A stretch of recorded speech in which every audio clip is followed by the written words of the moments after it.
Comment un prophète, un bishop, dans ces moments difficiles, peut oser se lever? Quelqu'un qui dit qu'il a de la sagesse. Quelqu'un qui dit qu'il est intelligent que tout le monde. Quelqu'un qui dit que les prophètes ne sont pas sages. Peut se lever dans ces moments-ci pour donner un message pareil.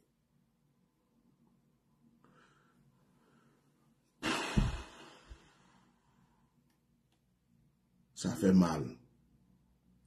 Je vais faire écouter ton message et je vais te répondre.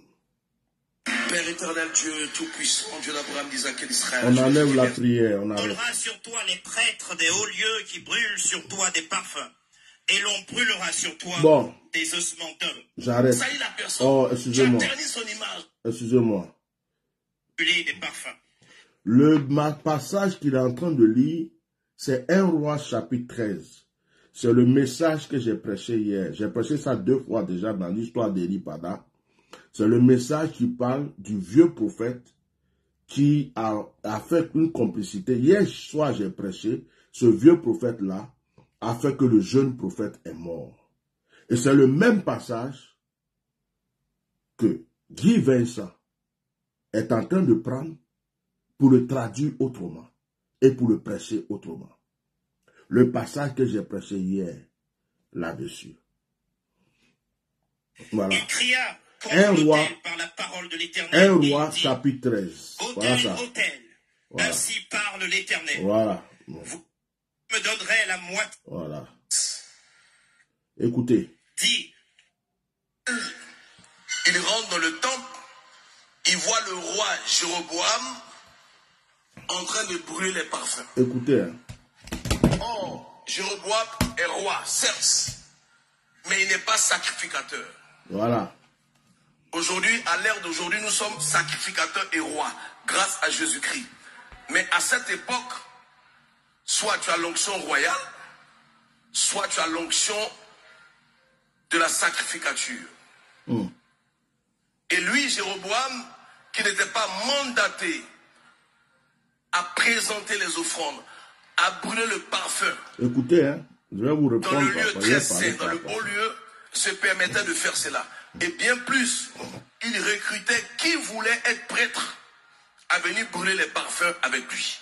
Donc, l'autel, qui est le lieu de rencontre avec la divinité, a été désacralisé, a été profané. Donc, il faisait ça tout le temps. Or, je vous ai dit que lorsque... excusez-moi. C'est ça le problème de YouTube. Quand tu veux avancer, on t'envoie des choses. Excusez-moi. Excusez-moi. Excusez-moi. Je voulais dire quelque chose. De là jusqu'à là,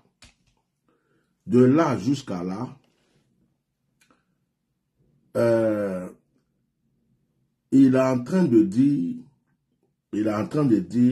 le message là, moi je vais décortiquer ton message pour donner aux gens. Parce que j'ai l'impression que dans ton église, il y a des hommes d'affaires, des hommes riches, des politiciens, des gens qui veulent que tu parles. Quand tu dis des choses, ils sont là, ils crient Alléluia, Amen. Mais ce sont tous des, excusez-moi du mot, je ne vais pas dire ce que je voulais dire, mais je vais dire qu'ils ne connaissent pas la parole de Dieu, c'est mieux. Parce que le mot que j'ai voulu sortir là, c'était presque une injure. Et je vais éviter d'insulter dans ce direct. Je vais éviter d'insulter dans ce direct. Mais j'ai l'impression que les gens qui sont chez toi sont aveugles. Ils ne lisent pas la Bible. Tout ce que tu dis, que ce soit un mensonge, ils crient Amen. Que ce soit de l'apostasie, ils crient Amen. Parce que ce que tu es en train de dire, la partie de ce message, quand je l'ai décortiqué, tu es en train de parler au gouvernement. La partie de ce message, tu es en train de dire au gouvernement, les choses de Dieu, ça nous concerne. Ça ne concerne pas le gouvernement. Ce n'est pas le président de la République qui doit faire les choses de Dieu. Ce n'est pas les ministres, ce n'est pas le premier ministre, ce n'est pas le ministre de l'État, ce n'est pas Téné Ibrahima, ce n'est pas vous. En ce qui concerne les choses entre pasteurs et pasteurs, entre église et église, c'est nous. Tu es en train, c'est un message voilé que tu es en train de, quand le roi n'a pas le droit de faire des sacrifices, il est en train de faire des sacrifices, c'est pas comme si tu attaquais des rois qui font ça. C'est comme si tu es en train de leur dire, ce côté-là, laissez-nous, on va gérer. Laissez-nous, on va gérer. Moi, je décortique ce genre de messages. Je suis plus qu'un enquêteur. Je suis plus que Colombo. Mon sens de discernement est très puissant et très fort. Donc, en écoutant, tu lances un message voilé pour dire, dans ce message, le roi n'avait pas le droit de s'occuper des œuvres de Dieu. Les œuvres de l'église, là, c'est nous, on gère. Si on doit arrêter quelqu'un pour mettre en prison, c'est nous. Si on doit arrêter quelqu'un pour le tuer, c'est nous. Si on doit arrêter quelqu'un derrière la chaise, c'est nous. Donc, ce côté-là, quand vous laissez gérer entre nous, là, ça va. C'est ce que tu disais. Donc, tu as commencé comme ça, avec stratégie, à donner ton message voilé. Je vais le dévoiler. Donc, écoutez-moi très bien. Je vais laisser couler la vidéo et je vais sortir juste les choses de cette vidéo. Je vous demande seulement de continuer à partager, de faire monter les vues et de taguer toute personne que vous pouvez taguer parce que je n'accepte pas qu'on lave le cerveau des gens quand il y a la vérité quelque part. Voilà. On continue d'écouter cette vidéo. Donc, le roi n'avait pas le droit. Ouais. Donc, l'autel, qui est le lieu de rencontre avec la divinité, a été il continue de parler au gouvernement. Désacralisé. Voilà. A été profané. C'est ça. Donc, il faisait ça tout le temps. Tout le temps. Or, je vous ai dit que lorsque vous êtes croyant et que il n'y a pas d'autel, il n'y a pas d'adoration. L'offrande s'amène devant l'autel. L'autel qui est le lieu de rencontre avec la divinité. Donc c'est le lieu de connexion avec son Dieu. Et à cause de ce que Jéroboam faisait, il n'y avait plus de lieu de rencontre avec leur Dieu. C'est ça. Et Jéroboam faisait comme il voulait. C'est ça. Il n'était pas sacrificateur. Ouais. Il choisissait qui il voulait. Ouais. Et puis il le consacrait prêtre. Ouais. Et puis il portait la tenue. Ouais. Et puis il allait à l'autel. Il Ouais. prenait les parfums. Ouais. Donc, Dieu envoie le jeune prophète prophétiser contre l'autel. C'est ça. Mais lorsqu'il arrive, il ne s'adresse pas à Jéroboam. Ouais. Amen. Il ne s'adresse pas à Jéroboam parce que Dieu avait déjà rejeté Jéroboam. Donc quand il vient, il parle contre l'autel. Ouais. Il dit autel, ainsi parle l'Éternel. Oui. Donc il a appelé l'autel. Il s'est adressé à l'autel. Il n'a pas parlé au roi. Ok. Là, jusqu'à là, mon frère, tu n'es pas en train de faire du mal au prophète Eli Pada. Jusqu'à là, tu es en train de dire au gouvernement et à ceux qui sont derrière pour dire les choses de Dieu là, vous êtes rentrés trop dedans, ça ne vous concerne pas. Quand vous rentrez dedans, c'est pas bon. C'est nous les chrétiens. On doit gérer ça. Les choses de l'autel, ça appartient aux chrétiens. Les choses de l'autel, ce sont nous les serviteurs de Dieu qu'on doit gérer. Donc, continuez à nous faire confiance. Gérez pour vous qui est le gouvernement. Et puis nous qui sommes là, quand il y a des choses à gérer dans l'église, laissez-nous, on va gérer ça, parce que ça envoie trop de mélange. Donc jusqu'à là, c'est pas mal pour le moment, on continue. Bon, tu veux pas venir ou pas? Ah. Amen. Donc il lui dit que un temps viendra où l'autel qui est bafoué aujourd'hui, qui est désacralisé, les faux prêtres qui ont été recrutés par Jéroboam, un temps viendra où on va immoler leurs os à cet autel. Pour dire que tous ceux qui bafouent l'autel là, il y a un roi qui viendra après ce roi là, il s'appelle Josias. Quand lui viendra, l'adoration sera parfaite. C'est ça. Et ce qui a désacralisé va brûler au feu, afin que l'autel se réconcilie avec son Dieu. C'est ça. Et pendant qu'il annonçait cela, Jéroboam s'est senti visé parce que Jéroboam sait qu'il n'a pas le droit de consacrer un prêtre, il n'a pas le droit d'aller à l'autel, il n'a pas le droit de brûler les parfums parce que il a l'onction royale, mais il n'est pas sacrificateur. C'est ça. Est-ce que quelqu'un comprend ce que je suis en train de dire? On comprend, on comprend. Oui. Le sacrificateur point le roi. Mais le roi n'a pas le droit de faire ce que le sacrificateur fait. Bon. Et donc, ça c'est un message voilé. Hein. Il est en train de dire au gouvernement, c'est pas vous qui pouvez faire les choses de Dieu là. C'est nous. C'est nous. C'est nous qui devrons faire ça. C'est pas le président de la République qui va venir choisir qui. Donc là, il défend un peu la cause, leur cause, la cause des fédérations, la cause des archibishops, des présidents des fédérations, la cause de l'Église. Donc jusqu'à là, moi pour le moment, ça ne va pas contre la vie d'Eli Pada. Donc on continue. On continue. Il a eu l'impression qu'il était indexé. Et dans sa colère, il dit à ses hommes, saisissez-le. Donc, lorsqu'il donne l'ordre, c'est le passage que j'ai prêché hier. Sa main sèche. Il ne peut plus ramener sa main à lui. C'est le passage que j'ai prêché hier. Il comprend que la situation est compliquée. Donc, il change de langage. Il change d'attitude. Et il supplie le jeune prophète. C'est-à-dire que quelqu'un qui voulait tuer,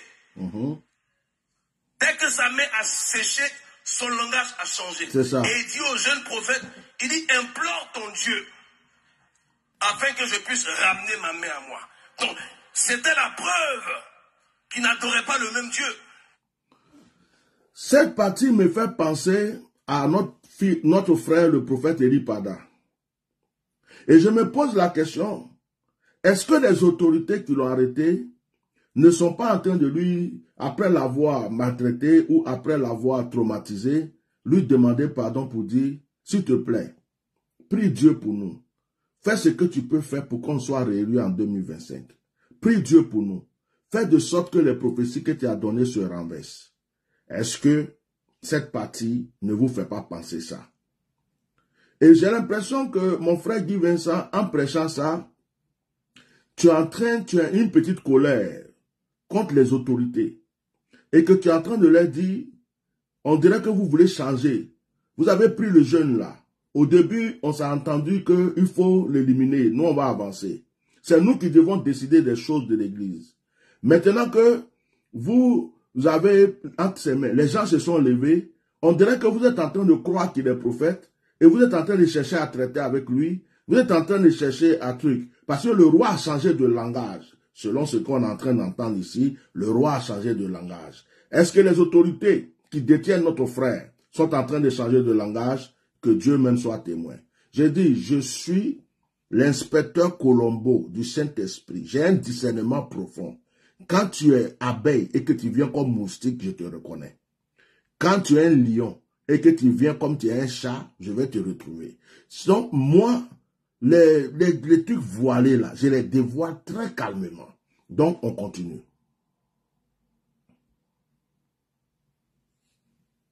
Oui.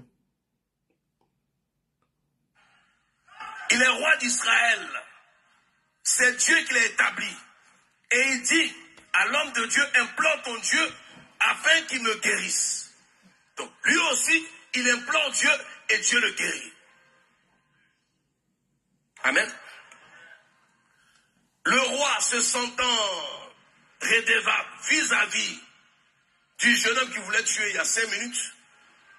Donc il lui dit, bon, viens manger à ma table, chez moi, et je vais t'offrir un présent. Amen.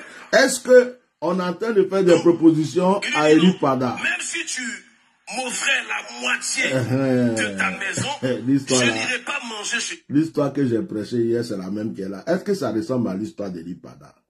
Est-ce qu'actuellement on est en train de proposer à Eli Pada pour dire, laisse tomber tes prophéties, viens manger avec nous, viens, on va te donner de l'argent?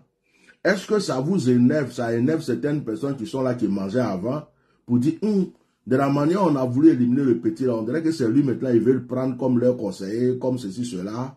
Est-ce que l'histoire, la chose ne va pas tourner contre nous? Bon, c'est une parenthèse, hein. On va continuer. Toi, je ne peux pas rentrer chez toi parce que le Dieu qui m'a envoyé m'a dit que tu ne mangeras pas en ce lieu, tu ne boiras pas en ce lieu. et tu repartiras par un autre chemin. Tu ne prendras pas le chemin par lequel tu es venu. Donc, la première erreur que le jeune prophète a faite, écoutez, c'est qu'il a désavoué Dieu. Ça veut dire que si Dieu n'avait pas séché sa main, le roi l'aurait tué. N'est-ce pas? Écoutez. Donc, il désavoue Dieu en priant pour que Dieu le guérisse. En priant pour que la main qui voulait le tuer redevienne. Waouh. Waouh. Waouh. Waouh. Mettez les cœurs. Waouh. De plus de 40 ans que je sers Dieu, presque 40 ans que je sers Dieu, je n'ai jamais entendu que le jeune prophète qui a prié pour le roi a désavoué Dieu. J'ai l'impression que les gens ont demandé pardon à Eri Pada pour dire à Eri Pada, s'il te plaît, prie pour nous. Et Eri Pada s'est mis à dire, Monsieur le Président, je vais prier pour vous. Les autorités, je vais prier pour vous. Je n'ai jamais été contre vous. Ce que je disais, c'était pour prévenir pour ce qui va arriver. Et j'ai l'impression qu'il y a des gens qui ont l'écho de ça, qui sont en train de dire, attends, donc l'histoire se tourne contre nous. Donc, il est en train de, comment on appelle, de prier maintenant. De prier maintenant pour eux. Donc, ils sont en train de comprendre qu'il est prophète. Donc, lui, là, il est en train maintenant d'être accepté. Parce que cette petite partie du message, où dit qu'il a désavoué Dieu, Dieu ne lui a pas dit, va tuer le roi. Dieu ne lui a pas dit, va sécher la main du roi. Il a prophétisé, selon la volonté de Dieu. Et d'après ce que tu dis, il a prophétisé contre l'autel. Il n'a pas prophétisé contre le roi. Et c'est le roi qui a tendu sa main contre lui. C'est le roi qui a voulu qu'il meure. Et quand le roi a tendu sa main, c'est Dieu qui a séché sa main. Et comme c'est Dieu qui l'a envoyé, le roi a demandé pardon. Le pardon du roi s'appelle la repentance. Si on prophétise contre Alassane Ouattara, on prophétise contre Tene Ibrahima, on prophétise contre le gouvernement, et que le gouvernement demande pardon, et que Alassane Draman Ouattara demande pardon, et que les autorités ivoiriennes disent, on a compris votre message, on va se repentir, on arrête ça. On arrête ceci, on libère les prisonniers, on laisse rentrer les exilés, on laisse sortir les pasteurs, on fait ceci. Et que le gouvernement se repent, il est du devoir du serviteur de Dieu même qui a prophétisé, même si Dieu ne lui a pas donné la permission de prier pour dire, Monsieur le Président, que Dieu vous accorde longue vie. Si le président est malade, il est du devoir du serviteur de Dieu de prier pour dire que Dieu te guérisse. Dieu ne lui a jamais dit, dans les recommandations que Dieu a données aux jeunes prophètes, si tu vas, ne prie pas pour le roi s'il te menace. Dieu ne lui a pas dit ça. Donc le prophète était libre de prier pour le roi ou de ne pas prier pour le roi. Mais il est écrit dans la Bible, bénissez vos ennemis. Donc le prophète a vu que le roi a compris la leçon et le prophète a prié pour le roi. Il n'a pas désavoué Dieu, mais au contraire, il a prouvé qu'il était un prophète, il a prouvé qu'il avait un cœur, et il a prouvé qu'il n'était pas contre le roi. Il a prouvé que la prophétie qu'il donnait ne venait pas de lui-même, mais que ça venait de Dieu. Parce que c'est Dieu qui a séché la main du prophète, et lorsque la main du roi, et lorsque le prophète a prié, la main du roi a été desséchée. Ça veut dire quoi? Dieu a écouté la prière du jeune prophète pour dessécher la main du roi. Ça veut dire que Dieu et le prophète faisaient équipe dans cette histoire. Ce que Dieu a dit au prophète, tu ne mangeras pas, tu ne boiras pas et tu ne retourneras pas du même chemin. Voilà les 3 recommandations que Dieu a données au prophète. Mais Dieu ne lui a jamais dit, si le roi te menace, tue-le. Dieu ne lui a jamais dit, si le roi veut te tuer, tue-le. Donc on n'est pas là pour tuer Alassane Ouattara. On n'est pas là pour tuer qui que ce soit. On n'est pas là pour tuer les membres du gouvernement. On est là pour leur dire ce que Dieu nous dit de dire. Et s'ils se repentent, si que cela n'arrive pas, nous disons gloire à Dieu. Il faut que cela soit bien compris.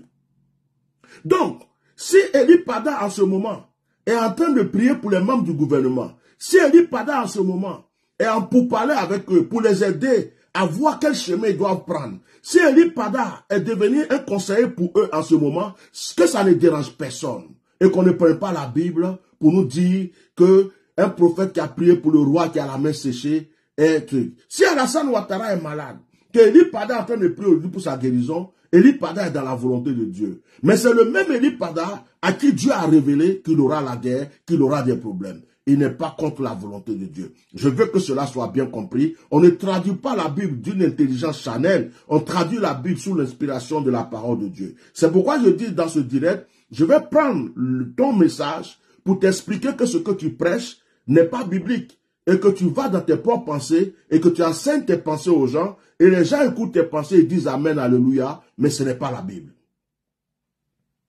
Je continue.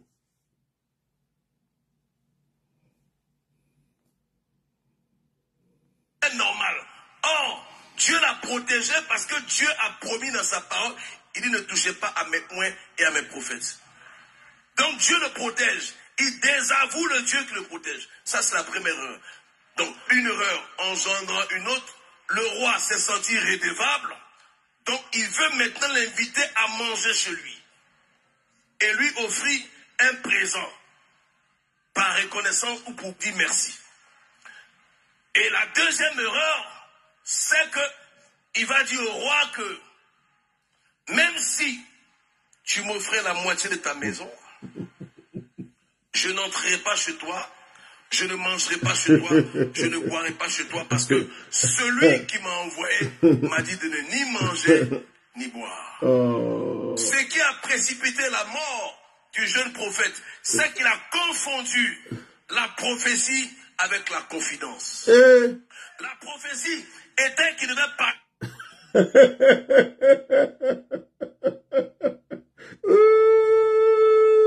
Côte d'Ivoire Yako, Abidjan Yako, Église Yako. Est-ce que Dieu lui a dit ne dis à personne ce que je t'ai dit? Dieu ne lui a pas dit ne dis à personne ce que je t'ai dit. Il dit, Guy Vincent dit que, parce que le jeune a dit au roi, je ne mange pas chez toi, je ne bois pas chez toi, parce que celui qui m'a envoyé m'a dit ceci. Mais il n'a fait que rendre témoignage à celui qui l'a envoyé pour dire que celui qui m'a envoyé est plus grand que toi. Celui qui m'a envoyé est au-dessus de toi. C'est le roi des rois. Et celui-là m'a dit que si je viens ici, je ne mange pas chez quelqu'un.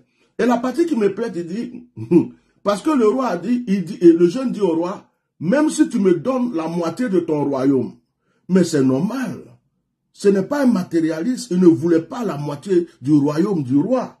Mais peut-être qu'il y a des gens, des évêques, des archibishops, des archi-évêques, des généraux, qui aimeraient avoir la moitié du royaume du roi. Peut-être que si j'étais à la place de certaines personnes, ils allaient dire, oui, donne-moi la moitié de ton royaume. Sinon, vite les papiers avant que ça soit trop tard. Mais il lui dit clairement, mon cher, ta nourriture là, tes enveloppes ne m'intéressent pas. L'argent que tu donnes derrière là, je n'ai pas besoin de ça. Même si tu me donnes la moitié de ton royaume, ça ne m'intéresse pas. Parce que celui que je sers, celui qui m'a envoyé m'a dit, mange ton pain sec et mange, sois dans ta maison tranquille. Même si tu n'as rien, ça te suffit, je suis avec toi. Il dit au roi que tu ne peux pas m'influencer. En un mot, je traduis ce qu'il a dit. Il a dit au roi, roi, tu ne peux pas m'influencer avec ton argent. Si tu as influencé d'autres prophètes, des bishops, des archibishops, ils sont derrière toi comme des moutons, je n'en fais pas partie. Tu ne peux pas m'influencer avec ton château. Donc, tu ne peux pas m'influencer avec ta richesse. Quelque part, j'ai l'impression que ce message est voilé, comme si on avait proposé des choses à notre frère Eli Pada pour fermer sa bouche, et puis le frère a refusé. Et ça fait mal à certaines personnes pour dire, mais attends, nous-mêmes, on ne peut pas avoir ces choses qu'on lui a proposées, et puis lui, il refuse ça. Et puis si Dieu lui a dit ça, est-ce qu'il a besoin de venir dire que Dieu lui a dit? On continue. Ce message-là, je vais le décortiquer. À l'autel, lorsqu'il a parlé à l'autel, et qu'il a prophétisé, il a dit, voici le signe que l'Éternel a parlé. L'autel se fondra du haut jusqu'en bas. L'autel s'est fendu effectivement. C'était la prophétie. Donc c'est un prophète. Maintenant, la confidence, c'est que Dieu lui a dit, ne mange pas. Oui, ne mange pas. Ne bois pas là-bas. Ne bois pas. Passe par un autre chemin. Passe par un autre chemin. Ça, c'était pour lui. Non. Ce n'était pas pour tout le monde. Dieu ne lui a pas dit que c'est une confidence. Dieu ne peut pas t'envoyer donner une prophétie et puis laisser les gens te faire du mal alors qu'il t'a envoyé. Est-ce que quelqu'un comprend ce que je suis en train de dire? Là, on comprend. Parce que on comprend. Là, c'est un message voilé pour dire au prophète Élie Pada, Dieu ne peut pas t'envoyer être serviteur de Dieu et puis vivre dans la misère, dans la pauvreté. Et puis, c'est un message voilé contre certaines personnes. C'est pas, on a compris. Continue. Au roi, ce que Dieu lui avait dit, il avait divulgué le secret qui le protégerait. Il s'est exposé. Vous savez, souvent Dieu vous montre des choses en songe. Oui. Il ne vous montre pas en vision, il ne donne pas une parole prophétique, parce que ce qu'il vous montre, il veut que ça reste secret. Donc, quand quelqu'un te dit, ne passe pas par le chemin par lequel tu es venu, mais excuse-moi, mon frère Guy Vincent. Dieu t'a appelé comment même? Et puis ta formation biblique, comment ton témoignage? Parce que le message que tu prêches là, sincèrement, c'est pas pour te choquer. Hein. Mais même des enfants de l'école biblique ne prêchent pas un message comme ça. Excuse-moi beaucoup. Je ne veux pas t'offenser. Quand tu dis que souvent Dieu vous donne des songes, il ne vous donne pas des visions pour ne pas que ça soit public. Mais la vision n'est pas publique. La vision est personnelle. Le songe n'est pas public. Mettez des cœurs. Le songe est personnel. Mais quand on a un songe, on peut se lever et puis dire j'ai eu un songe. Quand on a eu une vision, on peut aussi dire je viens d'avoir une vision. Donc, le mot public là, ça sort d'où? Parce que la vision n'est pas publique et le songe n'est pas public. C'est quelque chose que Dieu te donne. Après, Dieu te dit dis. Après, Dieu te dit enseigne. Après, Dieu te dit annonce. Ça, oui. Mais quand il dit que Dieu peut vous donner un songe, c'est privé. Mais quand Dieu vous donne une vision, c'est public. Mais le côté prophétique là, vision, songe, prophétie là, pardon, enlève ta bouche dedans. C'est pas ton domaine. Je te donne un conseil. Tu vas te mélanger. Il faut prendre ta Bible. Il faut continuer à coacher ton église, tes hommes d'affaires. Il faut continuer à les expliquer comment ils vont avoir l'argent. Il faut continuer à les expliquer comment ils vont continuer à être riches. Il faut les coacher. Mais sors, c'est un conseil de frère que je te donne. Sors de l'histoire des prophètes, de visions, de songes. Dieu t'a pas donné ça, c'est pas pour toi, tu n'es pas dedans. Tu es le pasteur des hommes d'affaires. Si tu ne connais pas ta mission, je te dis aujourd'hui, Dieu t'a appelé, certainement, pour coacher des gens, pour qu'ils soient riches, pour qu'ils grandissent dans l'argent, ils évoluent, pour faire leur business. Mais côté onction, côté prophétique, révélation, Dieu t'a jamais donné ça. Parce que Dieu sait que tu ne seras pas digne de gérer ça. Donc, quand tu parles, tu te confonds. Parce que ce n'est pas vrai ce que tu viens de dire. C'est comme tu te crées des problèmes en disant ce genre de choses. Parce que même le plus petit prophète de la Côte d'Ivoire entend ça, il va dire, mais cet homme-là, qu'est-ce qu'il raconte? Oh, vraiment, c'est pour t'aider que j'ai dit ça. J'espère que tu m'as compris. Vous voulez dire que personne ne sache par quel chemin tu repars. Or, dès qu'il a parlé, le diable a entendu aussi. C'est quoi le péché? Le péché, c'est transgresser les lois de Dieu. Donc le diable, lui, il attend. Quand il sait que Dieu t'interdit de faire quelque chose, lui, il n'a qu'à te pousser à faire la chose et il t'accuse après.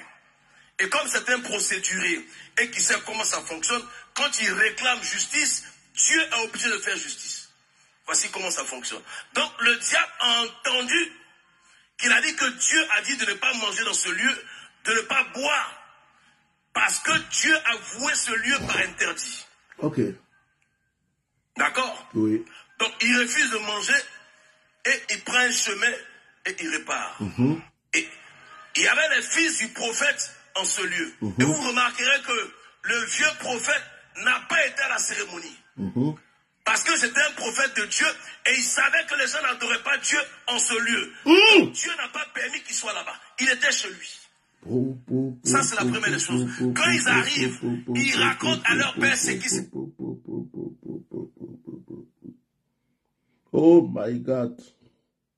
Prophète Guy Vincent est en train d'élever la vie du vieux prophète que j'ai attaqué hier pour dire que Kodia Guy Vincent est en train d'élever la vie du vieux prophète que j'ai attaqué hier pour dire que c'était un bon homme de Dieu.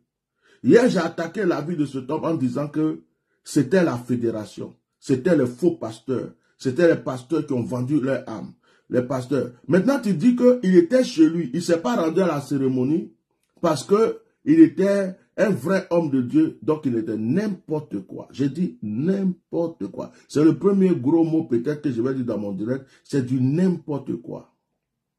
Réétudie ta Bible. Il n'est pas là à la cérémonie. Pose-toi la question, pourquoi il était là et puis Dieu lui a jamais parlé de l'autel? C'est la question que tu dois te poser. Puisque tu dis que c'était un grand homme de Dieu. Au lieu de rester chez lui à la maison. Au lieu que Dieu prenne un autre jeune prophète ailleurs pour venir prophétiser contre l'autel. Pourquoi lui qui est un grand homme de Dieu, qui est dans le pays, qui est dans la ville, Dieu ne lui dit pas d'aller prophétiser contre l'autel? C'est parce que c'était un vendu, c'était un acheté, c'était un rosicrucien, un franc-maçon, un vaudou, quelqu'un qui avait renié son onction pour manger dans l'enveloppe du roi. S'il était chez lui à la maison, c'est parce qu'il savait qu'il était déjà corrompu et qu'il n'avait rien à dire. C'était pas parce que c'était un bon serviteur de Dieu. Ce côté-là rectifie ça. Merci beaucoup. Je vais continuer. Passé. Mais il ne raconte pas pour parler mal du jeune prophète. Ils viennent faire les éloges du jeune prophète. Pour dire qu'il y a un jeune prophète qui est venu, qui a défié le roi. La main du roi a séché. Il a prié pour le roi. Lorsque le roi l'a invité, il a refusé. Et puis il est parti sauf en Jéroboam là. Personne ne peut se comporter comme ça avec lui. C'est à mort directe. Il était très très très méchant. Donc, ils sont venus faire les éloges du jeune prophète à leur papa. Et puis leur papa leur demande par quel chemin il est parti. Et la Bible précise qu'ils ont vu par quel chemin il était parti. Or, s'il n'avait pas dit que Dieu m'avait dit de partir par un autre chemin, il n'aurait pas remarqué par quel chemin il est parti. Est-ce que quelqu'un comprend ce que je suis en train de dire? Est-ce que vous qui lisez votre Bible, allez-y me prendre 1 Roi chapitre 13. Est-ce que le jeune prophète a dit à quelqu'un le nom du chemin où il devrait passer? Il a seulement dit que je ne dois pas retourner par le même chemin où je suis venu. C'est tout. Mais il y avait plusieurs autres chemins. Il n'a pas dit le nom du chemin. Donc, qu'il ait dit ça, ou qu'il n'ait pas dit ça, mettez le cœur. Si quelqu'un veut le voir prendre un chemin, la personne va le suivre doucement et savoir quel chemin il a pris. Donc, ce n'est pas parce qu'il a dit que je ne dois pas prendre le même chemin que... Est-ce que dame, qui sait quel chemin il a pris pour venir? Qui sait quel chemin? Quand il est venu, est-ce qu'il a dit, je suis venu par tel chemin, je vais retourner par tel chemin? Il n'a jamais dit ça. Il dit, voilà ce que Dieu m'a dit. Il rend témoignage de ce que Dieu lui a dit. C'est une manière de se fortifier lui-même. Parce qu'il avait faim, il avait soif. Mais il dit, comme Dieu m'a dit de ne pas manger, de ne pas boire, je ne mange pas, je ne bois pas. Il m'a aussi dit de ne pas prendre un autre chemin. Donc, il s'est pour se réconforter. Donc, les gens qui étaient là, quelqu'un qui vient de faire du spectacle pour sécher la main du roi, il va sortir de la ville et puis personne ne va le voir sortir. Tout le monde l'a vu sortir. Tout le monde a vu le chemin qu'il a pris. Même s'il disait rien, les gens allaient le suivre pour voir quel chemin il a pris pour retourner. Donc ce côté-là, mon frère, vraiment, tu t'embrouilles. Tu t'embrouilles trop. Arrête de t'embrouiller. Je sais pas, ce sont les enfants qui t'écoutent là-bas ou bien des adultes. Vraiment. Arrête de t'embrouiller. Ça veut dire qu'il a trop parlé. Un prophète qui parle trop, voilà. Sa perte. Voilà. Un prophète doit avoir la nature de Dieu, voilà. doit avoir le caractère de Dieu, voilà. doit avoir le tempérament de Dieu. Voilà. C'est-à-dire qu'il doit avoir les manières de Dieu, introverti, réservé, silencieux, lent à la parole, prompt à l'écoute, patient. C'est ça un prophète. Un prophète qui parle trop rend Dieu bavard. Parce que le prophète, il est la bouche de Dieu. Maka. Donc, si Dieu, tous les jours, commence à donner des paroles, ça devient du bavardage. Or, vous allez remarquer que Dieu lui-même, il est invisible. Vrai ou faux? Mon frère, je peux m'arrêter là avec ta vidéo. Hein. Je n'ai pas besoin de parler beaucoup. Parce que ça là, cette petite partie-là déjà, cette partie-là déjà même, ça me suffit. Je n'ai pas besoin de continuer. Cette partie-là me suffit dans ta vidéo.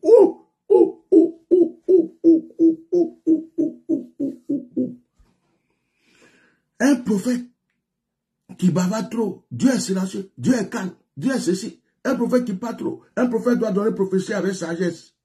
Adam, on peut faire ça à l'église de Jésus-Christ.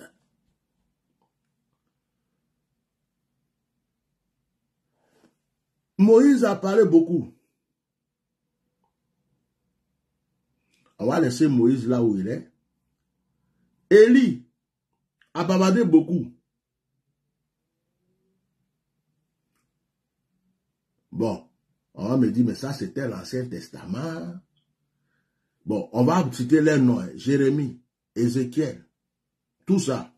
On va citer les noms et puis on les laisse à côté. On vient dans le Nouveau Testament, Jean-Baptiste. Donc si tu étais là au temps de Jean-Baptiste, tu allais dire au roi, tue-le. Mais j'ai dit Ésaïe aussi. Citez-moi, tous ceux qui connaissent leur Bible là, citez-moi le nom de tous les prophètes qui ont passé leur temps à bavarder, à parler au roi, à parler au peuple. S'il vous plaît, mettez ça en commentaire pour moi. Mais comment quelqu'un peut être sur la chair avec un costume, avec un micro, et puis regarder les gens qui l'écoutent comme si c'était des enfants. C'était des gens qui viennent de se réveiller, qui sortent d'une autre planète. Il y a des gens même qui criaient Amen, Amen parce qu'ils n'ont pas le choix. Il y a des gens qui applaudissent parce qu'ils ont peur. Je dis, s'ils n'applaudissent pas, on va dire pourquoi je n'ai pas applaudi. Il y a des gens même qui se demandent comment il va faire pour quitter cette église-là parce que cette histoire-là, ça commence à me dépasser. Mais ils sont obligés, ils sont coincés, ils sont là parce qu'ils ne savent pas pourquoi. Écrivez le nom, mettez à côté un prophète Jérémie, prophète Michée, prophète ceci. Hein? Il y a des gens qui écoutent, qui disent non, ce que le monsieur l'a dit, c'est pas vrai. Mais ils ne peuvent pas dire Amen, Amen, Amen, Amen, parce qu'ils sont coincés. Un prophète ne doit pas bavarder beaucoup. Je vais remettre ça. Ça me plaît. Dit que Dieu m'avait dit de partir par un autre chemin, il n'aurait pas remarqué par quel chemin il est parti. Est-ce que quelqu'un comprend ce que je suis en train de dire? Yes. Ça veut dire qu'il a trop parlé. Il a trop parlé. Un prophète qui parle. Élie Pada a trop parlé. Élie Pada a trop parlé. Continuons. Trop coup à sa perte. C'est parce que Élie Pada a trop parlé qu'il a eu coup à sa perte. Un prophète doit quoi? De Dieu. Doit avoir le caractère. Un prophète doit avoir la nature de Dieu. Un prophète doit avoir le caractère de Dieu. Mais moi, je pose la question à Guy Vincent. C'est qui donne les paroles prophétiques aux prophètes? C'est qui a donné les paroles prophétiques à Élie, à Jérémie, à Malachie, à Ézéchiel, à Moïse contre Pharaon? C'est qui donne le message? Donc Moïse a trop parlé. Moïse a trop parlé. Tu vois, tu es contradictoire de la parole de Dieu, frère. Ce n'est pas biblique. Osée a trop parlé. Même Joël, qui a prophétisé contre Ninive, il a trop parlé. Comment tu peux dire que la nature de Dieu, c'est de fermer sa gueule? La nature de Dieu, c'est de fermer sa bouche, c'est de ne pas dire ce que Dieu nous a dit de dire. Tu es en train d'insulter Esaïe, Osée, Ézéchiel, Jérémie, Élie. Tu dis que c'était des bavards. Donc, je comprends que c'est certainement toi qui as fait arrêter le pasteur David et Jérémie. Parce que un prophète doit avoir la nature de Dieu. Est-ce que toi, tu connais la nature de Dieu? Il dit, je suis un feu dévorant. Le Seigneur dit, si je te dis que le méchant doit mourir et que tu ne lui dis pas, s'il meurt, son sang retombera sur toi. Mais si tu lui dis et qu'il ne se répand pas, son sang retombera sur lui et tu te laveras les mains. C'est Dieu qui l'a dit. Tout le monde, les gens sont allés laisser commentaires, hein? Nathan, Jérémie, et tous les prophètes là, ils vont te citer tous les prophètes qui ne se sont pas tués dans la Bible. C'est la même Bible que nous lisons. Un prophète ne doit pas trop parler. Un prophète doit dire les choses que Dieu... un prophète doit avoir la nature de Dieu. Quelle nature de Dieu? La Bible, ce n'est pas la diplomatie, ce n'est pas du business. La Bible, ce n'est pas un trafic de paroles. De Dieu doit avoir le tempérament de Dieu. Ça veut dire qu'il doit avoir les manières de Dieu. Un serviteur de Dieu doit avoir le tempérament de Dieu. Le tempérament de Dieu. Il dit, je suis un Dieu jaloux. Je suis un Dieu de colère. Je suis un Dieu de la vengeance. Je suis le feu destructeur. Bon, de quel tempérament de Dieu tu parles? Le tempérament de Dieu dont tu parles là, c'est quoi? C'est lequel? Le mensonge? L'hypocrisie? C'est ça le tempérament de Dieu? Tempérament de Dieu. Introverti, réservé, silencieux, lent à la parole, prompt. Silencieux, lent à la parole. Yeah! Adama, vous commencez à voir clair dans cette affaire d'Eli Padao. À l'écoute, patient. Patient. C'est ça un prophète. Un Et prophète. ce qui me plaît, quand vous regardez la vidéo, il y a des gens qui acclament derrière. Il y a du monde, hein, mais il y a 2 ou 3 personnes qui acclament. Ça, ce sont les gens qui sont bien proches. Et puis, vous voyez tout le reste du peuple. Regardez, il y a des gens qui sont assis comme ça. Et puis, ils regardent. Il y a des gens qui regardent. Bah, ils n'ont pas le choix, ils sont déjà assis. Leur nom est sur le registre de l'église. Ils sont obligés d'être là. Ils ne savent pas comment ils vont quitter cette église. Donc, ils se disent, mais lui, là, il nous raconte des balivernes. Mais ils n'osent pas dire en public. Ils sont assis, les mains, ils le regardent. Qu'est-ce qu'il raconte? Qui parle trop rend Dieu bavard. Parce que Guy Vincent est en train de nous dire que Kakou Séverin était quelqu'un qui bavardait beaucoup parce qu'il a prophétisé sur beaucoup de choses. Il a prophétisé sur la Côte d'Ivoire. Non, vraiment, j'ai des choses à faire. Je ne sais pas si j'ai duré dans ce direct, mais j'essaie de ne pas trop... La vidéo est longue. Donc, à chacun d'aller écouter et puis faire. Mais moi, je pense que l'essentiel qu'il dit là même, ça va suffire. le prophète, il est la bouche de Dieu. Donc, si Dieu, tous les jours, commence à donner des paroles, ça devient du bavardage. Oh. Seigneur, pourquoi tu nous as appelés à être prophètes? Si Dieu commence à donner tous les jours des paroles, ça devient du bavardage. Mais c'est Dieu qui insulte là. Hein? Quand quelque chose tient, ok, va lire ta Bible, pardon. Retourne dans ta Bible, je te demande pardon. Va lire ta Bible. Quand le Seigneur prend Ézéchiel, il parle tous les jours. Il prend Jérémie, il parle tous les jours. Il prend Daniel, il parle tous les jours. Il prend Osée, il parle tous les jours. Est-ce que c'est du bavardage? Oh, vraiment, excusez-moi. Oui. Oui. Oui, je suis en direct. Oui. Il y a un problème, dis-moi.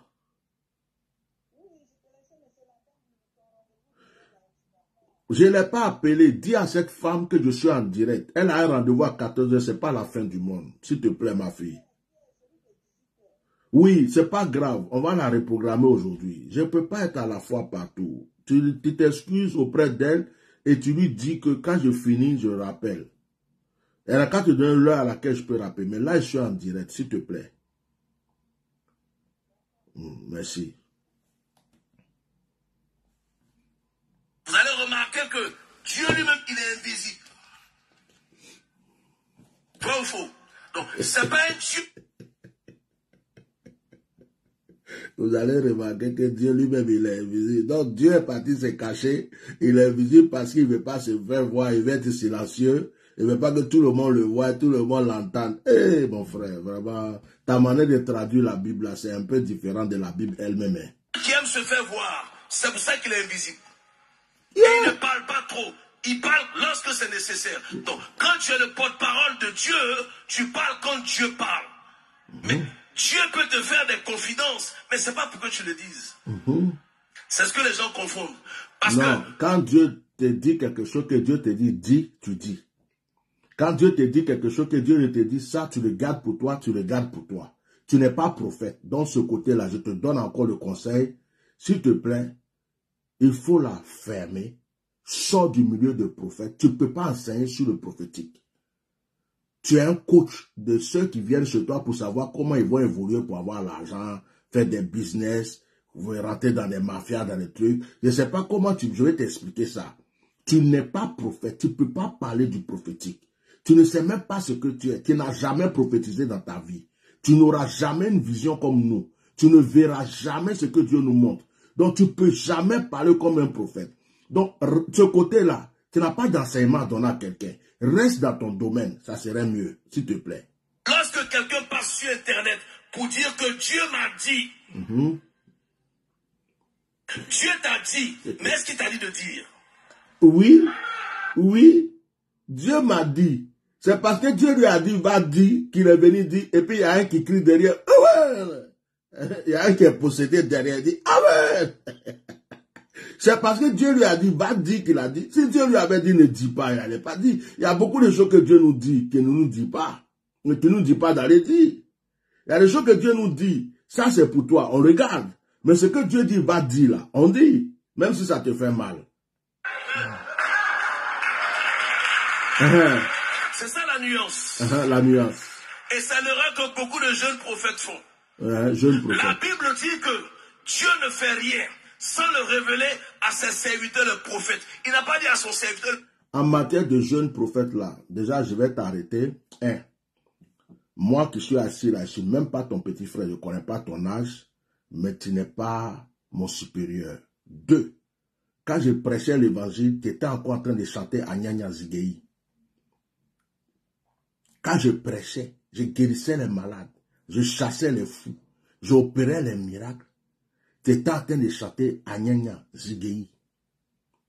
Donc, jeune prophète là, j'ai prophétisé jusqu'à pendant que tu continuais à faire Anyanya Zigei, que tu faisais tes danses là. Je prophétisais déjà. Donc, quand tu parles de jeune prophète, j'espère que je ne suis pas dans ta vision. Parce que moi, je suis ton grand frère dans la foi. Je suis ton aîné dans le ministère. Tu veux ou tu veux pas, tu peux avoir des millions, des milliards. Je suis ton grand frère dans la foi. Tu n'as pas commencé à prêcher avant Mia Léon.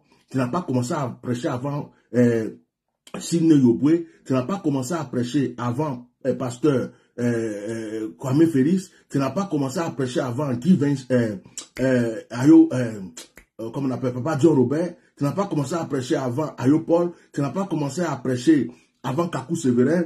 Tu n'as pas commencé à prêcher avant Jean-Marie Domoro. Tu n'as pas commencé à prêcher avant les enfants de Kakou Séverin. Tu es venu après. Donc les jeunes prophètes là.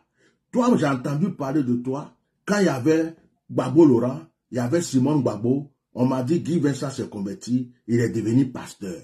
Ta manière de devenir pasteur là, je ne sais pas où tu as fait, qu'est-ce que tu as fait, comment Dieu t'a révélé, mais dans le ministère, dans la foi, tu peux être grand dans autre chose, dans Nyanya Jidei, dans avoir pistolet, dans savoir tirer pistolet, dans savoir faire truc, et dans beaucoup de choses, tu peux être champion. Mais dans l'œuvre de Dieu, tu es un petit frère, tu veux ou tu ne veux pas, je te dis aujourd'hui, dans l'œuvre de Dieu, Dieu m'a appelé avant toi. J'ai commencé à prêcher avant toi, à opérer des miracles avant toi, à prophétiser avant toi. Donc, quand tu dis jeune prophète, j'ai l'impression que tu peux viser d'autres qui viennent de commencer je ne sais pas en quelle année. Mais moi, je suis un père. Ça, il faut le retenir. Prophète. Ça veut dire quoi? Tu n'es pas le seul prophète. C'est pas parce que les autres ne parlent pas que Dieu ne leur a pas dit ce qu'il t'a dit. Mais si les autres ne parlent pas, c'est parce qu'ils sont peut-être vendus ou achetés. Qu'est-ce qu'on s'en fout de ce qu'ils disent ou de ce qu'ils ne disent pas? Dieu, au temps d'Élie, il y avait beaucoup de prophètes, mais c'est Élie seulement Dieu a choisi pour parler à Achab et à Jézabel. Lis ta Bible, les autres, ça va passer, les autres ne parlent pas parce qu'ils ne sont pas prophètes. Ça va passer, les autres ne parlent pas parce qu'ils sont prophètes, ils ne sont pas prophètes. Avoir titre ne veut pas dire dans la volonté de Dieu. Point. On continue. Je reprends. Dieu dit dans sa parole que l'Éternel Dieu ne fait rien sans le révéler à ses serviteurs le prophète. Il n'a pas dit sans le révéler à son serviteur le prophète. Ça veut dire que tu n'es pas le seul prophète dans le pays. Dis-toi que ce que Dieu t'a dit là, il a dit à d'autres personnes aussi. Maintenant, pose-toi la question, pourquoi les autres personnes n'en parlent pas comme toi tu te précipites? Parce qu'ils sont vendus. Je réponds à la question. Parce qu'ils sont achetés. Parce qu'ils ont livré leur âme au diable. Parce qu'ils sont dans la franc-maçonnerie. Parce qu'ils ont des feux étrangers. Parce qu'ils ont peur de la prison. Parce qu'ils ont peur d'être en exil. Parce qu'ils cherchent à manger. Je ne sais pas si mes réponses te suffisent. Tu en parles parce que tu veux que ça arrive. Or, normalement, lorsque Dieu révèle, c'est pour racheter. Est-ce que je parle à quelqu'un? Non, tu parles à personne. Ce que les gens ne comprennent pas, quand tu passes à la télé ou même sur Internet pour dire, bon, tel président, ancien président, va mourir. Ce n'est pas une prophétie. C'est une prédiction. Parce que la Bible dit que le but de la prophétie, c'est d'édifier, d'exhorter et de consoler. Non, toi, vraiment, tu lis mal ta Bible. Une prédiction. Quand quelqu'un s'assoit pour dire, Dieu m'a montré, Dieu m'a dit, j'ai vu, c'est une prédiction. C'est une prédiction. Au contraire, la personne est en train de dire à ceux qui sont concernés, ressaisissez-vous pour ne pas que ce que j'ai dit arrive. C'est comme ça que vous avez fait, et puis vous avez attrapé des prophètes pour les mettre en prison et puis chercher à les tuer là. Quand tu annonces une parole dans laquelle il n'y a aucune édification, il n'y a aucune exhortation, il n'y a aucune consolation, ce n'est pas une prophétie. La prédiction, quelle que soit la prière qu'on fait, ça arrive. Or, quelle joie tu peux apporter à quelqu'un en lui disant que son père va mourir. Donc, tu le fais pour ta propre satisfaction, pour prouver aux gens que Dieu te parle. Or, Dieu ne te parle pas à toi seul. Parce que tu connais pour toi, tu ne connais pas pour les autres. Parce que Dieu ne peut pas t'envoyer, donner une révélation et puis te mettre en danger. Un jour, Dieu vient dire...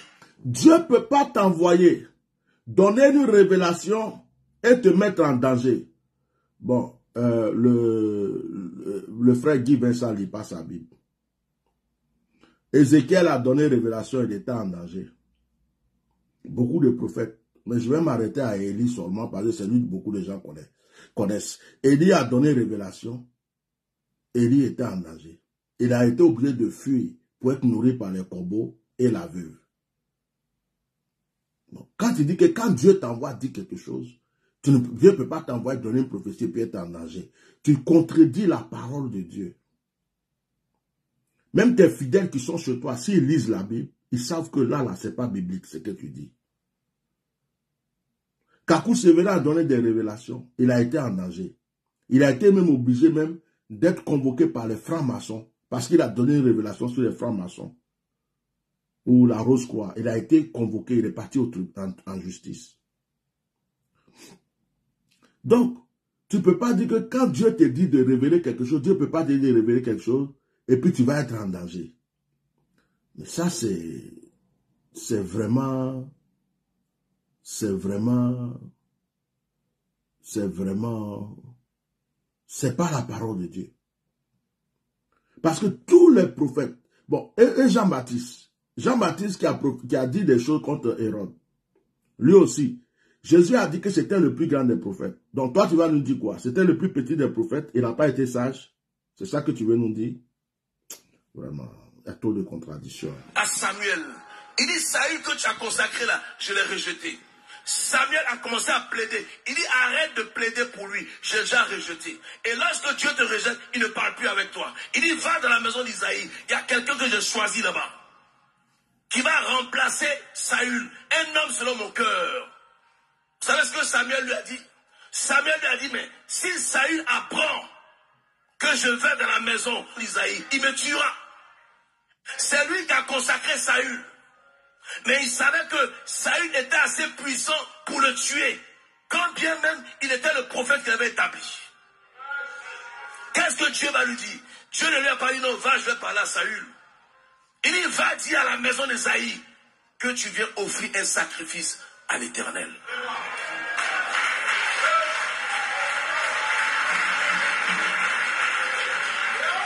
C'est une parole de sagesse. Ce n'est pas une faiblesse, c'est de la sagesse.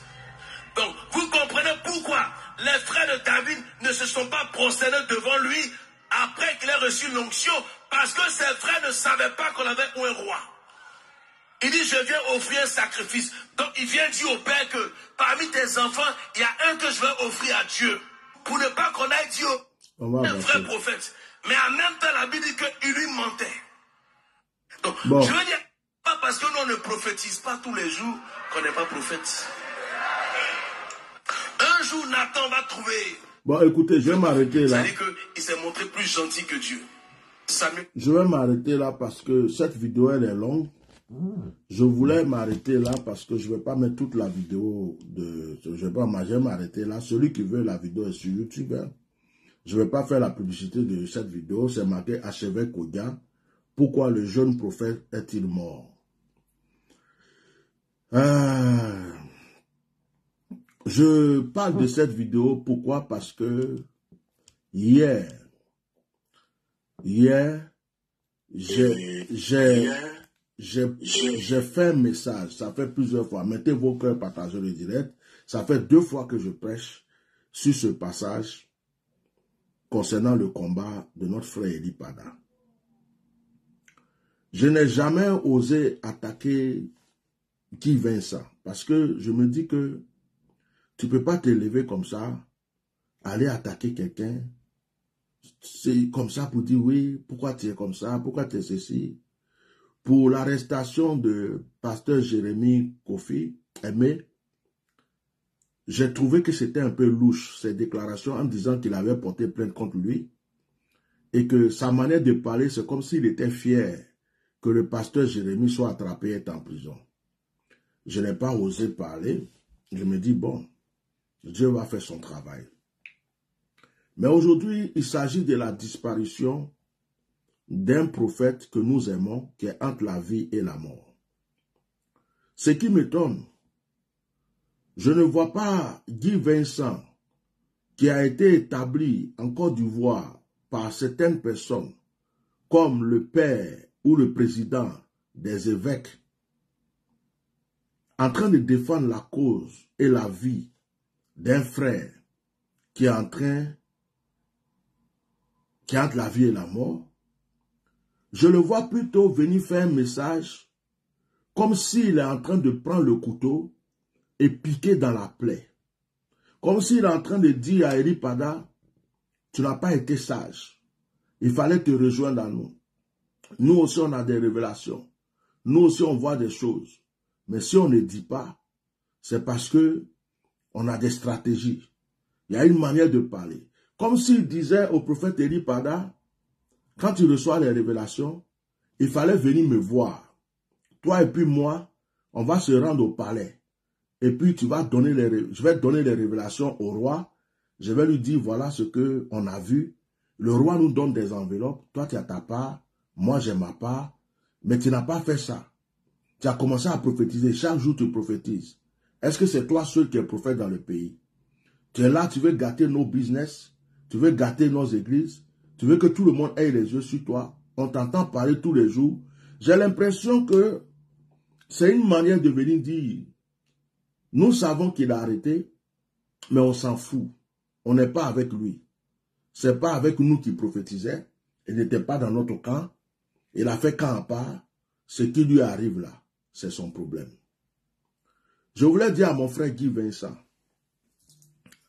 avant de faire ce direct-là, j'ai prié. Et Dieu m'a dit, Voilà l'un de tes directs les plus dangereux que tu fais. Dieu m'a montré un groupe de personnes, des pasteurs qui vont vouloir m'inviter dans leurs églises, mais pour me tendre des pièges. Dieu m'a montré des hommes de Dieu qui avaient des pistolets. Dieu m'a montré des gens qui arrêtent les gens en cachette, qui les mettent dans le coffre de la voiture pour aller les tuer sans qu'on les voie. Dieu m'a montré des gens qui prétendent être serviteurs de Dieu, mais en fait c'est un groupe, c'est une mafia. C'est des gros criminels qui ont pris l'évangile, fait de l'évangile un bouclier pour pouvoir faire ce qu'ils ont à faire. J'ai dit au Seigneur, est-ce que je dois parler? Il m'a dit, va parler. Parle, mais sois sage. N'insulte pas. Dis seulement ce que je te dis de dire. Comme ça, quiconque voudra te toucher, je me lèverai contre la personne. C'est pourquoi quand j'ai fait ce direct, malgré que je suis énervé, je n'ai pas insulté. Malgré que je suis énervé, je suis resté calme. Malgré que je suis énervé, il y a des choses que je pouvais dire, mais je n'ai pas dit. Mais je suis très énervé. Je suis énervé parce qu'il y a la vie d'une personne en jeu. Et des gens qui prétendent être des pasteurs, des bishops, des archibishops, des représentants du corps de Christ de l'Église, sont des gens qui viennent plutôt enfoncer l'histoire. Ce message qu'on vient de lire, d'écouter, ce message est venu pour enfoncer la vie du prophète Eli Pada. Ce message n'est pas pour lui. Maintenant, moi, je pose la question. Même si Eli Pada avait fait des erreurs, même si Eli Pada avait fait des erreurs, si vous pensez que vous êtes sage, vous êtes dans la vérité, la Bible vous dit quoi? Quand votre frère tombe, allez-y l'aider. Vous connaissez l'histoire du bon samaritain dans la Bible. Si il avait fait des erreurs, comme vous le dites, qu'il n'est pas sage, ce n'est pas mieux de sauver sa vie d'abord? Ou vous devez d'abord le laisser mourir pour dire oui, lui là il est mort parce qu'il n'a pas été sage. Mais moi quand j'ai écouté cette prédication qui est en train de distraire les gens, ce n'est même pas biblique, c'est pas biblique. Ce passage est tellement mal traduit de ta bouche que si j'étais de l'église, j'allais sortir, aller m'asseoir au dehors, j'allais pas écouter ce message parce que la prédication que tu as faite, c'est pas biblique. C'est pas la Bible. Ce sont tes pensées que tu es venu dire aux gens en prenant un passage biblique. Tu es venu dire aux gens que cette affaire-là, c'est comme si tu es venu dire à ton église, ne mettez pas votre bouche là-dedans. Ne partagez rien. Ce n'est pas la peine de jeûner. Ce n'est pas la peine de chercher à prier pour cet homme. Ce qu'il a cherché, il a trouvé. C'est comme si tu es venu garant ton église pour dire à ton église, il n'a pas été sage, qu'il assume les conséquences. Parce que si toi-même tu étais sage, comme tu le penses, ce n'est pas dans ces moments-là que tu dois sortir pour prêcher un message comme tu viens de le prêcher. Ton message est contre le combat que nous menons pour Eli Pada. Ton message va faire dire à certaines personnes, je répète le mot, ton message va faire penser, va faire dire à certaines personnes, Guy Vincent est derrière. Ton message va faire dire à des gens, c'est Guy Vincent qui est le chef de ceux qui ont fait pour attraper Eli Pada ou pour atteindre à la vie d'Eli Pada. Ton message vient ouvrir les yeux à certaines personnes sans que tu te rendes compte pour dire, donc Guy Vincent est caché derrière cette affaire et il fait comme s'il ne sait pas. Tu es venu te vendre toi-même. Quand tu dois attraper le prophète Jérémie, tu es venu faire un message. J'ai fait un direct pour dire, tu viens de t'exposer. Voilà encore, pour le prophète Eli Pada, tu viens encore de t'exposer. Tu dis qu'il n'a pas été sage, mais c'est toi qui viens de ne pas être sage. Au moment où on cherche à sauver la vie d'une personne, tu ne peux pas venir t'asseoir pour incriminer la personne, pour prêcher et pour dire que ce qu'il a fait n'est pas bon, il n'a pas été sage, c'est toujours lui qui prophétise. Ton message avait quel sens? C'était pour édifier ton église? C'était pour fermer la bouche de ton église? C'était pour dire aux gens que il vous a pas consulté avant de prophétiser? Qu'est-ce que tu voulais au juste dire? Vous êtes méchant, mon frère, vous êtes méchant. Je me demande si vous avez Jésus-Christ de Nazareth.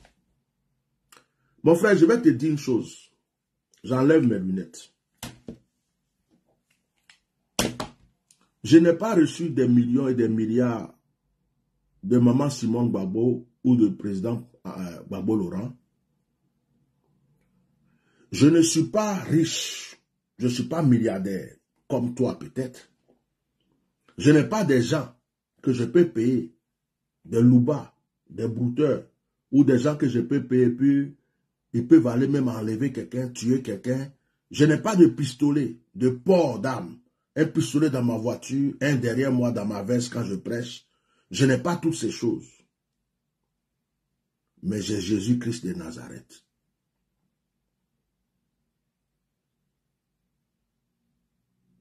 J'ai Jésus-Christ de Nazareth.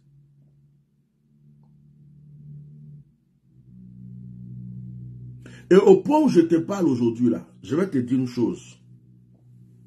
Je m'en fous de ma vie. Si Dieu dit que je quitte ce monde demain, après-demain, je pense que j'ai assez fait. J'en ai même marre de ce monde. Là où je dois aller, si je dois partir, je vais partir. Mais je vais aller avec la conscience tranquille. Et je ne peux pas avoir peur. Oh, on ne parle pas. Ceux-là, c'est la mafia. Ils ont des armes. Ils ont ceci. Ils ont cela. Je fais confiance à mon Dieu. Je sais que tu as des enfants partout. En Europe, en France, partout dans le monde entier. Tu as des enfants partout. L'argent peut tout faire. Mais je n'ai pas peur. Je n'ai pas peur. Sinon, je ne serais pas là en train de parler. Je me suis renseigné. Et j'ai appris que c'est toi qui as envoyé l'évêque Koné.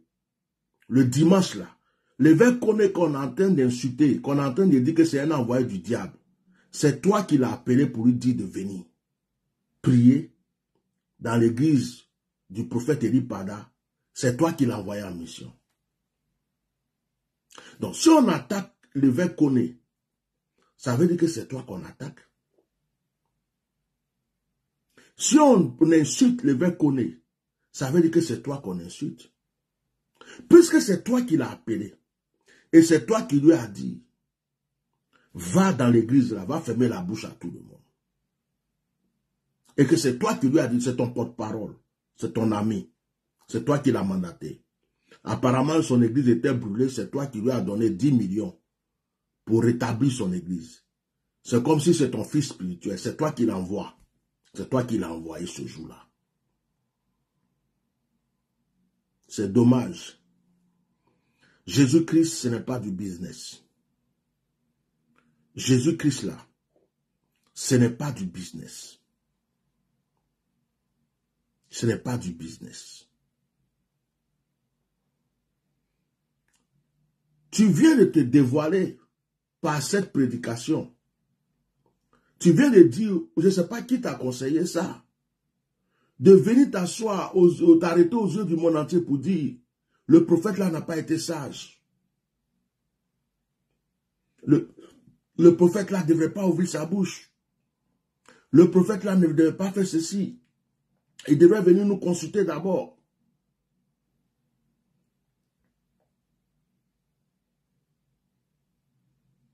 Tu viens de dire au monde entier que tu ne te battras jamais pour Eli Pada.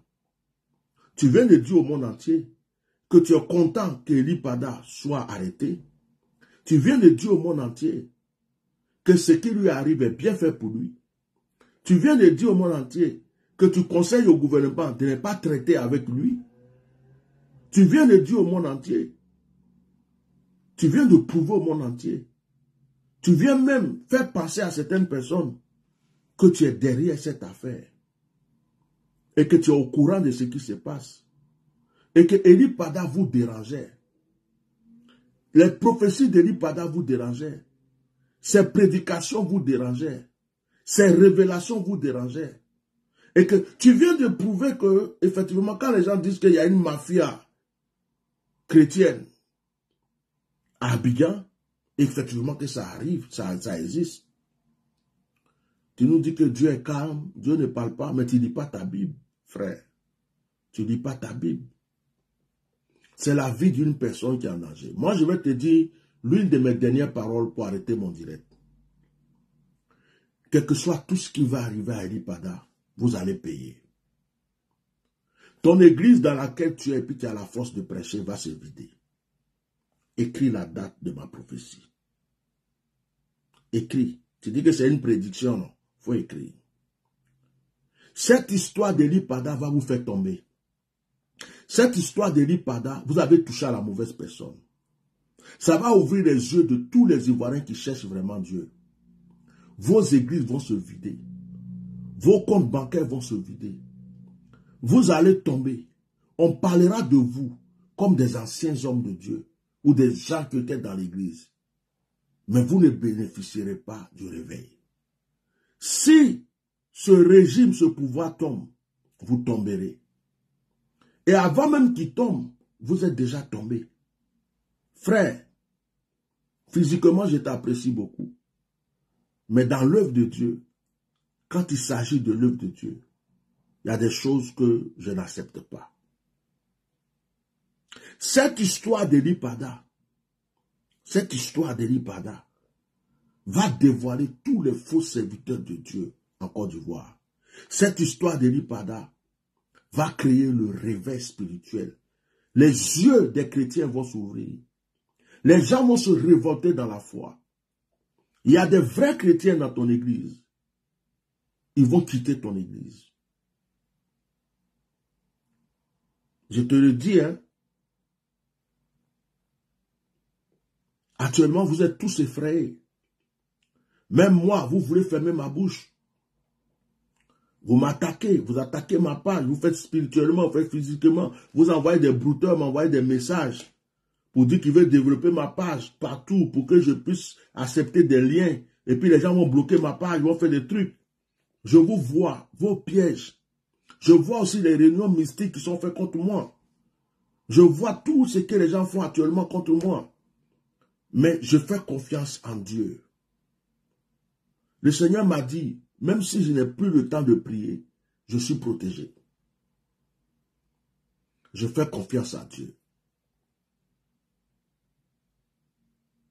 Le combat que je mène ici, ce n'est pas contre toi. Tu ne m'as rien fait de mal. Mais le combat que je mène ici, c'est pour la vie d'un homme de Dieu. La vie d'un prophète. Tu as reconnu qu'il était prophète dans ta vidéo. C'est le combat d'un jeune frère, d'un homme de Dieu, qui est entre la vie et la mort. Le combat que je mène ici, je mets ma vie de côté et je vais sauver la vie d'un homme de Dieu. C'est un combat juste.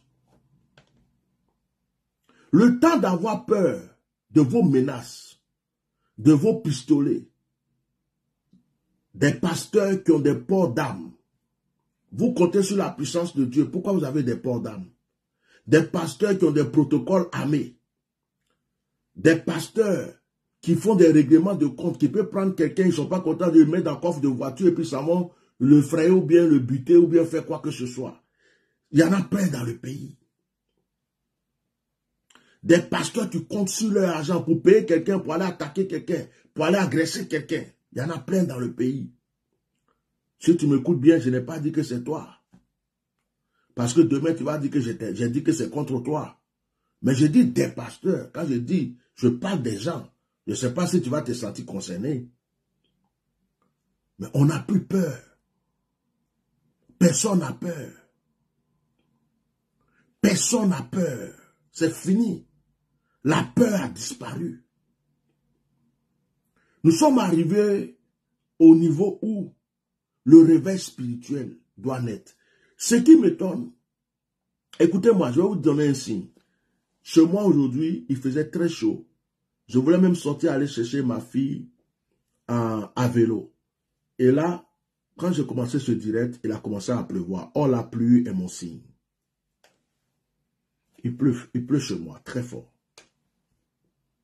Quand Dieu est dans quelque chose où je suis, il me donne un signe.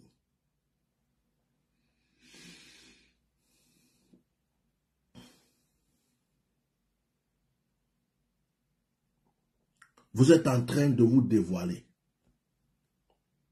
Quand j'ai regardé ta vidéo, j'ai vu dans ton église des gens qui aiment Dieu. J'ai vu des gens, quand j'ai regardé leur visage, ton message les gênait. Ils n'avaient pas envie d'applaudir. D'autres ont applaudi parce qu'il faut applaudir. Mais les gens, ils sont assis, ils t'écoutent. Par respect, ils ne veulent pas sortir de l'église.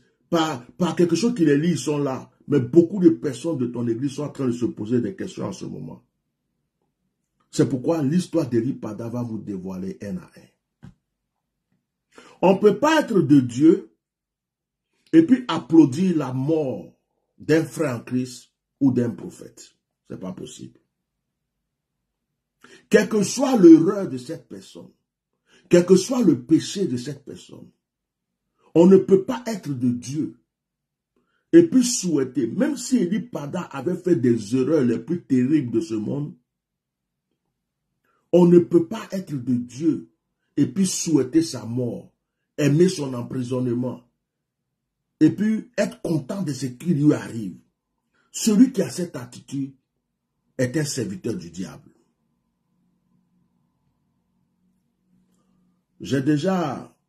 Tout à l'heure, j'ai été appelé par l'une de mes secrétaires pour me rappeler un rendez-vous que j'ai raté hier à cause de l'histoire d'Eli Pada. Aujourd'hui encore, j'ai des rendez-vous que je n'ai pas encore pris, je dois me rattraper. Les gens m'attendent. Je suis obligé d'arrêter ce direct pour ne pas prendre tout le temps avec ce direct. Mais je voulais laisser un message. La Bible dit, il n'y a rien de caché. Les choses vont commencer à se dévoiler. Pendant que je parle, je vois des cathédrales effondrées. Je vois des églises tomber.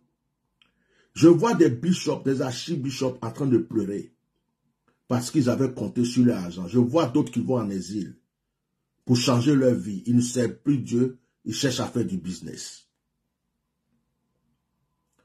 Mais pendant que je vois cette révélation, je vois des maladies. Je vois des AVC. Je vois des crises cardiaques. Je vois des accidents de voiture. Je vois, dans le milieu chrétien, de soi-disant hommes de Dieu, en train de mourir parce que Dieu dit, je vais les juger. Mon frère Guy Vincent, avec tout le respect que j'ai pour toi, avec tout l'amour que j'ai pour toi, j'ai fait un effort pour ne pas t'insulter dans ce direct, malgré que je suis très en colère. Mais je voulais te dire que le message que tu as prêché là n'est pas biblique. Ce sont tes propres pensées. Ce que vous vous dites entre vous, les pasteurs, les prophètes de votre fédération, de votre groupe, de votre clan. Non, pourquoi il n'est pas venu nous voir? Même la Bible dit ça. Pourquoi il n'a pas dit ça? Il n'est pas ça, il n'a pas... C'est ce que tu as formulé et tu es venu prêcher. C'est ce que tu es venu prêcher. Ce n'est pas la Bible que tu as prêché. Tu as prêché tes propres pensées, tes propres idées. Mais ce n'est pas biblique. Ça sort du contexte de ce passage.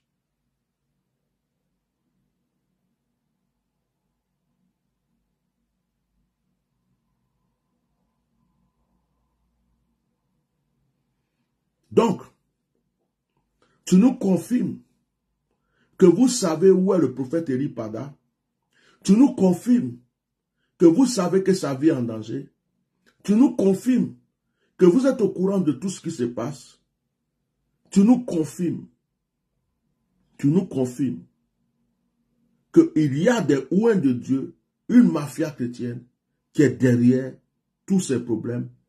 Arrestation du pasteur Aimé Jérémie, David, disparition du prophète Eli Pada.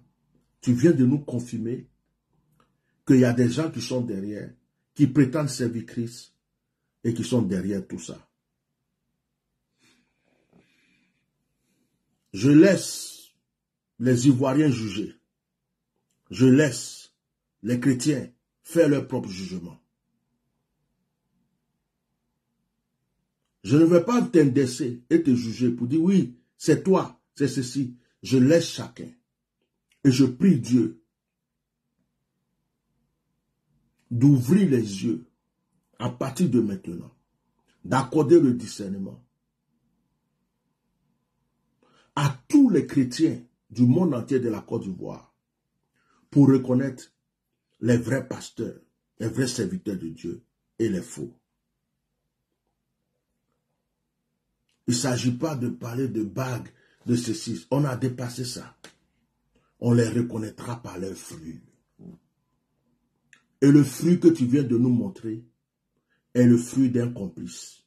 Le fruit de quelqu'un qui est au courant. Le fruit de quelqu'un qui est content de ce qui arrive. Le fruit de quelqu'un qui défend sa cause. Je sais que c'est le gouvernement, c'est Ahmed Bakayoko qui t'a fait revenir en Côte d'Ivoire quand tu étais en danger. Peut-être que tu dois des choses à ce gouvernement. Parce que toi-même, tu étais pourchassé, tu étais en exil. Et puis Ahmed Bakayoko a lutté pour que tu rentres en Côte d'Ivoire. Peut-être que tu leur dois des choses. Donc tu es obligé de réagir comme ça. Mais choisis entre Dieu et ta vie et entre les autorités. Même si tu as des menaces, parce qu'ils se disent, on t'a fait rentrer. Tu es rentré dans cette église, dans ce pays, alors que tu étais en exil pour le problème de Gbagbo. On t'a laissé tranquille. Mais si tu ne nous défends pas dans cette affaire ou dans ces choses, si tu n'es pas avec nous, on va te créer des problèmes, on va te mettre en prison. Peut-être même qu'ils ont fait une pétition chez toi pour te donner la pression. Ils ont fait une pétition chez toi pour te dire pourquoi les problèmes, les gens prophétisent, les gens disent des choses et puis on ne t'entend pas parler. Alors que tu sais que tu ne devrais même pas être là. On devrait te tuer, on devrait te mettre en prison. À cause d'Ahmed Bakayoko qui était avec nous, on t'a fait venir. Et tu es là maintenant. Et puis tu fermes ta bouche pendant qu'on attaque le pouvoir, on attaque les choses. Et ils t'ont dit que si tu ne réagis pas, ils vont fermer ton église, ils vont te mettre en prison, ils vont te créer des problèmes. Peut-être qu'ils t'ont fait des menaces aussi. Et puis tu es dans tout ça. Ça, je ne peux pas le savoir. Mais choisis ton camp. Choisis ton camp. Je m'arrête là. L'Esprit de Dieu me dit de m'arrêter là. J'ai assez parlé. Je m'arrête là. À chacun son jugement. À chacun son commentaire. À chacun de vérifier maintenant si nous sommes dans le faux ou nous sommes dans la vérité. Mon frère Guy Vincent, je n'ai rien contre toi. Même quand je vais finir ce direct, je vais prier pour toi. Parce que moi, tu es mon frère. Tu es un homme de Dieu. Tu es un homme, pour commencer. Tu es un Ivoirien. Je vais prier pour toi. Je ne suis pas en guerre avec toi. Peut-être que toi, tu seras en guerre avec moi. Alléluia. Mais je n'ai rien contre toi. Mais je ne permettrai à personne de venir mal traduire la parole de Dieu, surtout quand la vie de quelqu'un est en danger. Le combat d'Eli Pada, c'est le combat de ma vie. C'est le combat de ma vie. J'ai mené beaucoup de combats, mais celui-là, je n'ai jamais ressenti ce que je ressens. C'est pourquoi je ne permettrai à personne de faire ces choses. Que Dieu vous bénisse. Partagez ce direct. Il y a des enfants de Guy Vincent, ils vont le taguer. Voilà. Je l'appelle Guy Vincent. Je ne l'appelle pas évêque ou archevêque Guy Vincent. C'est mon frère. Je l'appelle Guy Vincent. Je ne suis pas son petit frère. Je ne suis pas son fils spirituel. Je l'appelle Guy Vincent. Voilà. Je ne suis pas fidèle de son église. Donc, si ça ne plaît pas à certaines personnes, c'est leur problème.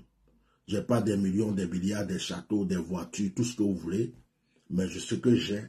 Et puis, il suffit qu'une seule personne, aujourd'hui là, de la manière que Simon Gbagbo l'a aidé, il suffit qu'un milliardaire se lève aujourd'hui. Et puis ils disent, Bishop Melchisedec, j'aime comment tu prêches, j'aime ta vérité, j'aime ta parole, je suis multimilliardaire, je suis millionnaire, et j'aime Jésus-Christ.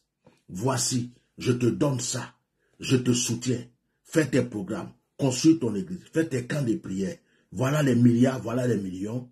Demain, vous verrez que Bishop Melchisedec est multimilliardaire, mais il dit toujours la vérité, il fait l'œuvre de Dieu. Donc l'argent là, c'est Dieu qui donne. La richesse, c'est Dieu qui donne. Deux fois je suis là, je ne m'attends pas, quelqu'un s'élève, il m'appelle, il m'envoie une bénédiction. Donc, d'un clin d'œil, Dieu peut permettre demain, quelqu'un même qui est là, qui a tellement de moyens, qui aime l'œuvre de Dieu, il ne sait même pas ce qu'il va faire. Il peut se lever pour dire, cet homme-là, je vais l'aider à créer le réveil spirituel. Et tu peux être assis chez toi et ne pas reconnaître. Tu vas voir que je prends les stades. Tu vas voir que je prends l'Élysée. Tu vas voir que je prends des lieux où des milliards de personnes viennent entendre l'évangile. Pourquoi? Parce que quelqu'un a cherché à financer l'œuvre de Dieu. Donc, vous tous qui êtes là aujourd'hui, qui vous dites milliardaires, millionnaires, tout ça, c'est parce qu'il y a des gens derrière qui vous donnent de l'argent. Vous n'êtes pas né avec l'argent. Donc, l'argent peut venir aujourd'hui, ça peut disparaître. Le pauvre peut devenir riche, le riche peut devenir pauvre, tout dépend du Seigneur. C'est pourquoi je n'ai peur que de Dieu et je ne tremble jamais devant un être humain. Et quand Dieu me dit de dire, je le dis. Mon frère Guy Vincent, tu dis que quand Dieu te dit quelque chose, tu n'es pas obligé de tout dire. Ce que je suis venu dire là, c'est Dieu qui m'a donné la permission de dire. Je suis désolé. Pour les autres choses, il me dit reste dans la prière, je vais rester dans la prière. Que Dieu vous bénisse.